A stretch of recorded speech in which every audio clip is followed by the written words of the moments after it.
ओम ज्ञानतिमिरान्धस्य ज्ञानाञ्जन शलाकया चक्षुरुन्मीलितं येन तस्मै श्रीगुरुवे नमः। श्रीचैतन्यमनोभीष्टं स्थापितं येन भूतले स्वयं रूपा कदा मह्यं ददाति स्वपदान्तिकम्। हे कृष्ण करुणा सिन्धु दीनबन्धु जगत्पते गोपेश गोपिका कांत राधा कांत नमस्तुते। तप्त कांचन गौरांगी राधे वृंदावनेश्वरी वृषभानुसुते देवी प्रणमामि हरिप्रिये। वाक्साकल्पतरुभ्यश्च कृपा सिन्धुभ्येव च पतितानां पावनेभ्यो वैष्णवभ्यो नमो नमः। जय श्री कृष्ण चैतन्य प्रभु नित्यानंद श्री अद्वैत गदाधर शिवासादि गौर भक्तवृंदा। हरे कृष्णा कृष्णा कृष्णा हरे हरे, हरे राम राम राम हरे हरे। हरे कृष्णा कृष्णा कृष्णा हरे हरे, हरे राम राम राम हरे हरे। श्री प्रभुपाद की जय। भगवत गीता का 36वां श्लोक है। अर्जुन उवाच अथ केना परयुक्तः अयं पापं चरति अयं पापं चरति पुरुषः अनिच्छना अपि वार्ष्णेयः बलात् इव नियोजितः।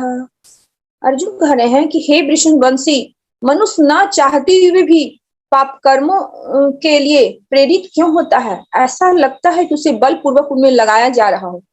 जीवात्मा परमेश्वर का अंश होने के कारण मूलतः आध्यात्मिक शुद्ध एवं समस्त भौतिक कल्मशों से मुक्त रहता है। फलतः स्वभाव से वो भौतिक जगत के पापों में प्रवृत्त नहीं होता, किंतु जब माया के संसर्ग में आता है तो वह बिना झिझक के और कभी कभी इच्छा के विरुद्ध भी अनेक प्रकार से पाप कर्म करता है। तथा कृष्ण से अर्जुन का प्रश्न अत्यंत प्रत्याशापूर्ण है कि जीवों की प्रकृति विकृत क्यों हो जाती है। यद्यपि कभी कभी जीव कोई पाप नहीं करना चाहता, किंतु उसे ऐसा करने के लिए बाध्य होना पड़ता है। किंतु ये पाप कर्म अंतर्यामी परमात्मा द्वारा प्रेरित नहीं होते, अपितु अन्य कारण से होते हैं, जैसा कि भगवान अगले श्लोक में बताते हैं। यहाँ पे अर्जुन कह रहे हैं कि कोई भी मनुष्य नहीं चाहता है कि हम पाप कर्म करें, लेकिन फिर भी वो ना चाहते हुए पाप कर्मों में क्यों जो है सो लिप्त हो जाता है। ऐसा बतलाया गया है प्रभुपाद जी तात्पर्य में, जैसा कि बतला रहे हैं कि मनुष्य जो है सो इसका उदाहरण देखा जाए तो आप अजामिल का उदाहरण जो है कि कभी कभी व्यक्ति बहुत अच्छे से भक्ति करने के बाद भी, अजामिल के उदाहरण से हमें पता चलता है कि कैसे वो इतनी अच्छी से भक्ति करने के बावजूद भी जो है वो कोई गलत दृश्य देखने के बाद जो है सो पूरा भक्ति से पूरा क्या हो गया, उसका वो नीचे, उसका स्तर नीचे उनका गिर गया। इस बात से हमें पता चलता है कि भगवत गीता में जो भगवान ने कहा है जिस आदेश का पालन करने के लिए, तो हमें इसका पालन करना चाहिए, लेकिन उसका है एक कथी कि हमें हमेशा भक्तों के संग में रह के उसका पालन करना चाहिए।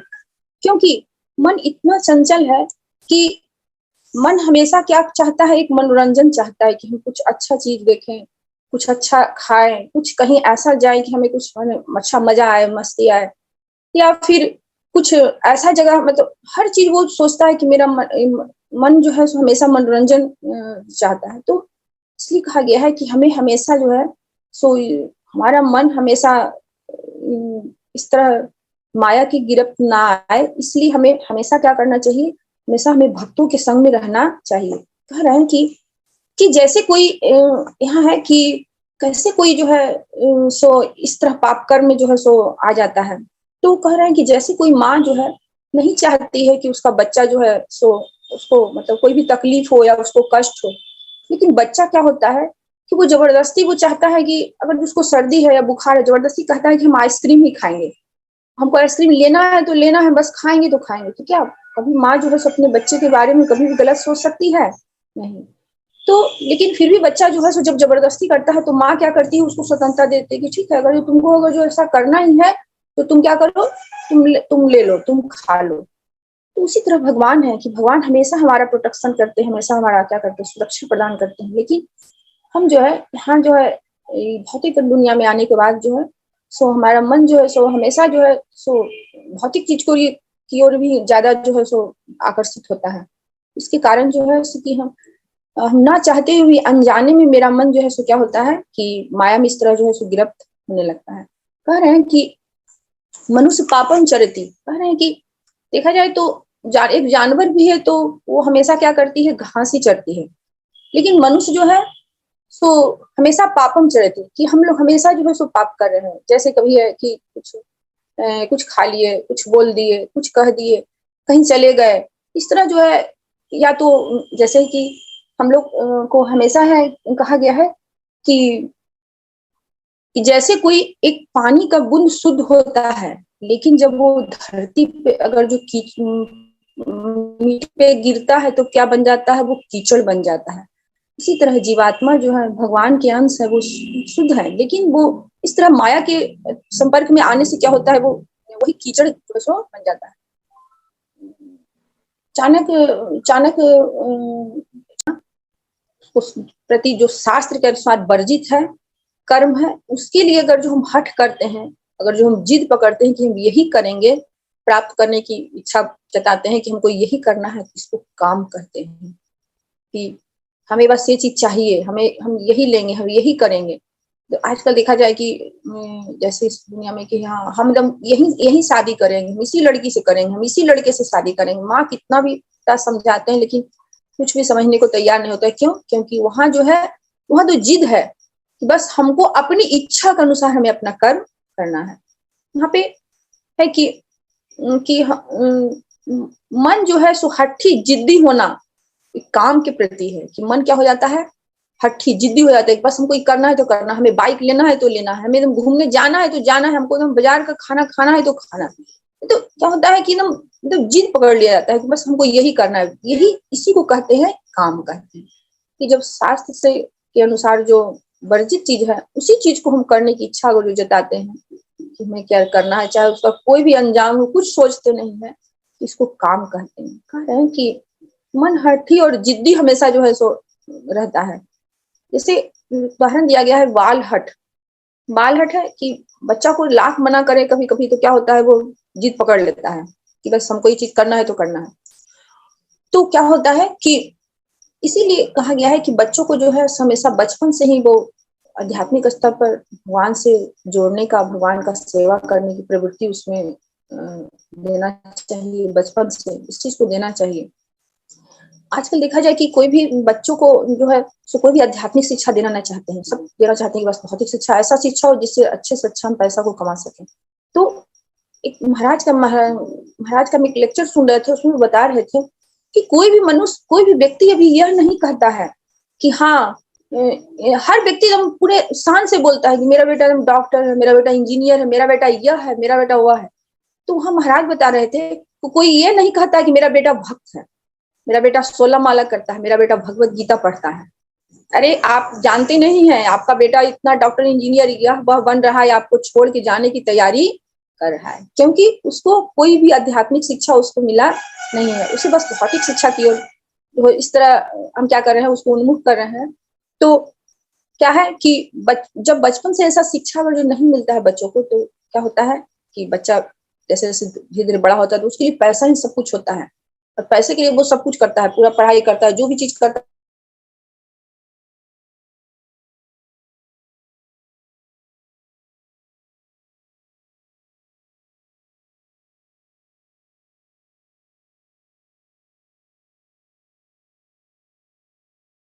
वनवास में। और वो ऐसा हठी हो गई कि कभी नहीं सोची कि हाँ मेरे पति का क्या होगा, मेरे परिवार का क्या होगा, मेरे पुत्र का क्या होगा, मेरे समाज का क्या होगा, हमको लोग क्या कहेंगे। मतलब व्यक्ति अपने स्वार्थ में अंधा होके ऐसा वो हठी बन जाता है कि उसे कुछ भी उसको कुछ भी ध्यान नहीं रहता, उसको कुछ भी पता नहीं चलता है कि हाँ हमें क्या करना चाहिए। तो यहाँ पे है कि वो यहाँ पे कई कई भी है, क्या है, अपनी इंद्रिय तृप्ति के लिए, अपने सुख के लिए वो सोच रही है कि मेरा पुत्र राजा बनेगा और हम राजमाता बनेंगे। इसलिए वो क्या करी की है कि इस तरह वो हट की है कि हमें बस मेरे पुत्र को राजा मतलब बनना है तो बनना है, राम को वनवास जाना है तो जाना है। और क्या कर दी, वो पूरी तस्वीर को ही बदल दी इस हट के चलते, क्योंकि उनको बस सिर्फ और सिर्फ अपनी इंद्रिय तृप्ति ही दिख रहा था। लेकिन एक हट और है, साधु का हट। जो साधु होते हैं उनका भी एक हट है। क्या है? साधु का हट है कि हमको भगवान को प्राप्त करना है तो करना है। इसके लिए साधु जो है सो हमेशा निरंतर जो भगवान के नाम का जप करते हैं, सुबह ब्रह्म मुहूर्त में उठते हैं, स्नान करते हैं, पूरा हमेशा अपने जीवन को सब कुछ छोड़ के सब कुछ क्या करते हैं, वो तपस्या में अपने जीवन को बिताते हैं कि हमको बस भगवान को प्राप्त करना है तो करना है। तो इस तरह का हठ जो है, तो साधु का हठ जो है, तो देखा जाए कि साधु का हठ जो है सो भगवान को प्राप्त करने की है, भगवान को संतुष्ट करने का की प्रवृत्ति है, भगवान की ओर भगवत धाम जाने का, अपना घर भगवत धाम वापस जाने का हठ है उनको, साधु का। तो इसलिए वो क्या करते हैं, अपने जीवन को भगवान के प्रति वो निरंतर जो है सो वो समर्पित करते हैं और निरंतर जो है सो तपस्या करते हैं ताकि हम भगवान के धाम, भगवान के घर वापस हम जा सके। है एक गलत हट है दुर्योधन का, जो कि अपनी इंद्रिय तृप्ति के लिए उन्होंने अपने भाई का को राज देने से मना कर दिया कि हमको राज जो है सो हम नहीं देंगे, हम 5 गांव भी नहीं देंगे। क्यों?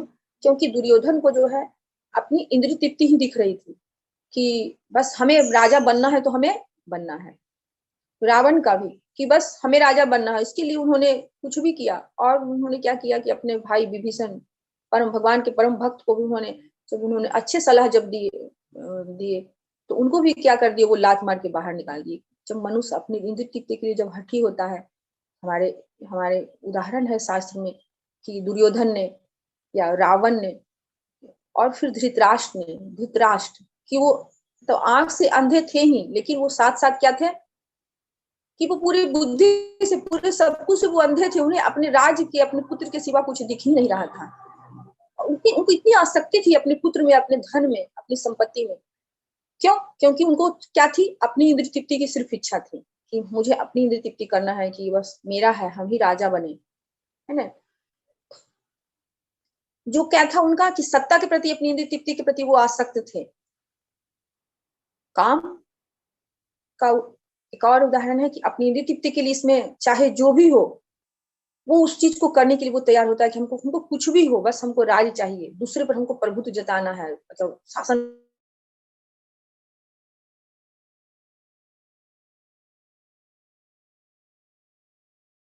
वो हमेशा अपने दिमाग में योजना बनाते रहते हैं जिससे कि हम संतुष्ट हों। और प्रेम का मत, हाँ, आसक्ति है इस धन के प्रति।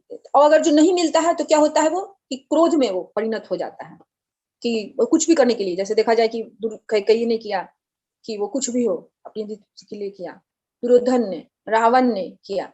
लेकिन इस रजोगुण और तमोगुण का जो प्राकट्य, जो क्रोध जो हो रहा है, इस तरह का जो अपनी तृप्ति के लिए कर रहे हैं, तो इसको हम धीरे धीरे सतुगुण में हम परिवर्तित इसको कर सकते हैं। अपने नित्य वर्धमान चिदानंद के नंद के लिए भगवान ने अपने आप को अनेक रूपों में विस्तारित कर लिया, और जीवात्माएं उनके इस चिदानंद के ही अंश हैं। उनको भी आंशिक स्वतंत्रता प्राप्त है, किंतु अपनी इस स्वतंत्रता का दुरुपयोग करके जब वे सेवा को इंद्रिय सुख में बदल देती है, तो वे काम की चपेट में आ जाती है। भगवान ने इस सृष्टि की रचना जीवात्माओं के लिए इन काम पूर्ण रुचियों के पूर्ति हेतु सुविधा प्रदान करने की निमित्त की। और जब जीवात्माएं दीर्घ काल तक काम कर्मों में फंसे रहने के कारण पूर्णतः उब जाती है, तो वे अपना वास्तविक स्वरूप जानने के लिए जिज्ञासा करने लगती है। यही जिज्ञासा वेदांत सूत्र का प्रारंभ है, जिसमें यह कहा गया है, अथातो ब्रह्म जिज्ञासा, मनुष्य को परम तत्व की जिज्ञासा करनी चाहिए।